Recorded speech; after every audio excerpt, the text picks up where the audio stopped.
ವೀಕ್ಷಕರೇ, ನೀವು ಕೂಡ ಜ್ಯೋತಿಷ್ಯವನ್ನು ಕಲಿಬೇಕು ಅಂತ ಹೇಳಿ ಸಾಕಷ್ಟು ಪ್ರಯತ್ನವನ್ನು ಮಾಡ್ತಾ ಇದ್ರೆ ನಕ್ಷತ್ರ ನಾಡಿಗೆ ನೀವು ಜಾಯ್ನ್ ಆಗಿ ನೀವು ಜ್ಯೋತಿಷ್ಯವನ್ನು ಕಲ್ತ್ಕೊಂಡು ನಿಮ್ಮ ಜೊತೆಯಲ್ಲಿದ್ದವ್ರಿಗೂ ಕೂಡ ಜ್ಯೋತಿಷ್ಯವನ್ನು ಕಲಿಬಹುದು. ಈಗ ಒಬ್ಬರು ರಿಜಿಸ್ಟ್ರೇಷನ್ ಮಾಡ್ಕೊಂಡಿದ್ದೀವಿ ಮತ್ತು ನಮ್ಮ ಮನೆಯವರು ಕಲಿಬೇಕಲ್ಲಪ್ಪ, ಅವ್ರಿಗೂ ಬೇರೆ ನಾವು ರಿಜಿಸ್ಟ್ರೇಷನ್ ಮಾಡ್ಕೋಬೇಕಾ ಹೇಗೆ ಅನ್ನುವಂತಹ ಪ್ರಶ್ನೆ ನಿಮ್ಗೆ ಕಾಡ್ತಾ ಇರಬಹುದು. ಒಮ್ಮೆ ನೀವು ರಿಜಿಸ್ಟ್ರೇಷನ್ ಮಾಡಿಕೊಂಡು ನಿಮ್ಮ ಮನೆಯವರೆಲ್ಲರೂ ಕೂಡ ಕೂತ್ಕೊಂಡು ಈ ಕ್ಲಾಸನ್ನು ಕಲಿಬಹುದು. ಇದೊಂದು ಪ್ಲಸ್ ಪಾಯಿಂಟ್ ನಿಮಗೆ. ಸೊ ಹಾಗಾಗಿ ಜ್ಯೋತಿಷ್ಯವನ್ನು ನಿಮ್ಮ ಮನೆಯವರೆಲ್ಲರೂ ಕೂಡ ಕಲಿಬಹುದು. ಮತ್ತು ಅಲ್ಲಿ ಹೋಗಿ ಜ್ಯೋತಿಷ್ಯ ಕಲಿತೆ, ಇಲ್ಲಿ ಹೋಗಿ ಜ್ಯೋತಿಷ್ಯ ಕಲಿತೆ, ಯಾವುದೇ ಪ್ರಯೋಜನ ಆಗಿಲ್ಲ ಅಂತ ಹೇಳಿ ನೀವು ಪ್ರಶ್ನೆ ಮಾಡಬಹುದು.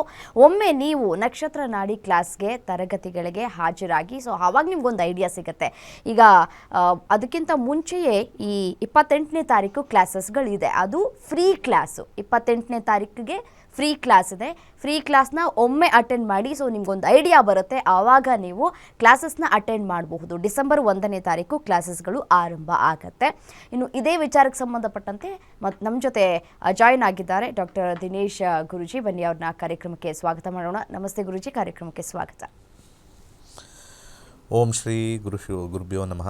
ಹರಿ ಓಂ. ಜ್ಞಾನಾನಂದಮಯಂ ದೇವಂ ನಿರ್ಮಲಸ್ಫಟಿಕಾಕೃತಿಮಾದರಾಂ ಸರ್ವವಿದ್ಯಾನಾಂ ಹಯಗ್ರೀವ ಮುಪಾಸ್ಮಹೆ. ಓಂ ನಮೋ ಭಗವತೆ ವಾಸುದೇವಾಯ. ಓಂ ನಮೋ ನಾರಾಯಣಾಯ. ನಮಸ್ಕಾರ. ಮೊದಲು ಕಾಲರ್ ರೆಡಿ ಇದ್ದಾರೆ, ಮಾತನಾಡಿಸ್ಬಿಡೋಣ ಗುರೂಜಿ. ಹಲೋ, ನಮಸ್ತೆ. ನಮಸ್ಕಾರ ಮೇಡಮ್. ನಮಸ್ತೆ. ಯಾರ ಬಗ್ಗೆ ತಿಳ್ಕೊಬೇಕಾಗಿತ್ತು? ಸ್ವಲ್ಪ ಜೋರಾಗಿ ಮಾತಾಡಿ, ನೆಟ್ವರ್ಕ್ ಇರೋ ಜಾಗದಲ್ಲಿ ನಿಂತ್ಕೊಂಡು ಮಾತಾಡಿ. ಯಾರ ಬಗ್ಗೆ ತಿಳ್ಕೊಬೇಕಾಗಿತ್ತುಮ್ಮ? ನಮ್ಮ ಮಗನ ಬಗ್ಗೆ ತಿಳ್ಕೊಬೇಕಾಗಿತ್ತು. ನಿಮ್ಮ ಮಗನ ಹುಟ್ಟಿದ ದಿನಾಂಕ ಮತ್ತೆ ಸಮಯವನ್ನ ತಿಳಿಸಿ. ಹುಟ್ಟಿದ ದಿನಾಂಕ 29/10 ನಿಮ್ಮ 1992. ಇನ್ನೊಮ್ಮೆ ಹೇಳಿಮ್ಮ. 29/10 1992. ಸರಿ, ಸಮಯ ಹೇಳಿ. ರಾತ್ರಿ 11:15. ಸರಿ, ಎಲ್ಲಿ ಹುಟ್ಟಿದ್ದು? ಕಮ್ಮತ್ತಿಗೆಯಲ್ಲಿ ಹುಟ್ಟಿದ್ದು, ಬಾಗಲಕೋಟೆ ಡಿಸ್ಟ್ರಿಕ್ಟ್. ಸರಿ, ಗುರೂಜಿ ಇದ್ದಾರೆ, ಮಾತಾಡಿ. ಏನು ಪ್ರಶ್ನೆ ಇತ್ತಮ್ಮ? ನಮಸ್ಕಾರ ಗುರೂಜಿ. ನಮಸ್ಕಾರ. ನಮಸ್ಕಾರ ಗುರೂಜಿ. ಹೇಳಿ. ನಮಸ್ಕಾರ, ಬೇಗ ಹೇಳಿ. ನಮ್ಮ ಮಗನ ಬಗ್ಗೆ, ಮದುವೆ ಬಗ್ಗೆ ಕೇಳಬೇಕಾಗಿತ್ತು ಗುರೂಜಿ. ಯಾಕೆ ಇಷ್ಟು ದಿವಸ ಆದರೂ ನೋಡಿಲ್ಲ? ಒಂದು ಹೆಣ್ಣು ಸಿಕ್ಕಿಲ್ಲ ಅಥವಾ ಎರಡನೇದಾ ಮೊದಲನೇದಾ? ಅವ ಮನಸ್ಸು ಮಾಡಿದ್ದು ಅವ ಮನಸ್ಸು ಮಾಡವಲ್ಲ, ಅವ ಮನಸ್ಸು ಮಾಡಿದ್ದು ಇವ್ರ ಮನಸ್ಸು ಮಾಡವಲ್ರಿ, ಹಿಂಗಾಗೈತ್ರಿ ಗುರೂಜಿ. ಸದ್ಯಕ್ಕೆ 2024ವರೆಗೂ ಕೂಡ ಸೂರ್ಯ ದಶ ಇತ್ತು. ಸೂರ್ಯ ಮುಗಿದ ಮೇಲೆ ಚಂದ್ರ. ಮುಂಚೆ ಯಾರನ್ನಾರು ಇಷ್ಟಪಟ್ಟಿದ್ರಾ? ಇಷ್ಟಪಟ್ಟಿಲ್ಲ ರೀ ಗುರೂಜಿ.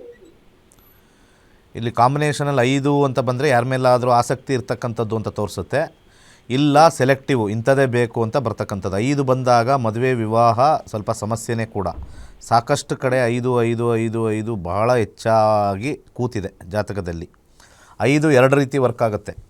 ಒಂದು, ಆಸಕ್ತಿ ಒಬ್ಬರ ಮೇಲೆ ಕೊಡುತ್ತೆ, ಇಲ್ಲ ಅಂದರೆ ಮದುವೆ ಮೇಲೆ ಆಸಕ್ತಿ ಇಲ್ಲದೇ ಇರತಕ್ಕಂಥದ್ದು. ಸೂರ್ಯದಶದಲ್ಲಿ 5 ಹೆಚ್ಚಾಗಿರೋದ್ರಿಂದ ಸ್ವಲ್ಪ ಮದುವೆ ಆಗೋದು ಸ್ವಲ್ಪ ಕಷ್ಟನೇ ಅಂತ ನನ್ನ ಕ್ಯಾಲ್ಕುಲೇಷನಲ್ಲಿ, ಕಾಂಬಿನೇಷನಲ್ಲಿ ತೋರಿಸ್ತಾ ಇದೆ. ಆದರೆ ಭುಕ್ತಿಯಲ್ಲಿ ಸ್ಟ್ರಾಂಗ್ 2ನೇ ಮನೆ 7ನೇ ಮನೆ ಯಾವ್ದಾದ್ರು ಬಂತು ಅಂತಂದರೆ ನೋಡಿದಾಗ ಮಂಗಳ ಆದಮೇಲೆ ರಾಹುನಲ್ಲಿ 211 ಕಾಂಬಿನೇಷನ್ ಭುಕ್ತಿಲಿ ಬರುತ್ತೆ. ಮಂಗಳ ಆದಮೇಲೆ ರಾಹು ಕಾಂಬಿನೇಷನ್ನ ಸ್ವಲ್ಪ ಪ್ರಯತ್ನ ಪಡ್ಬೋದು.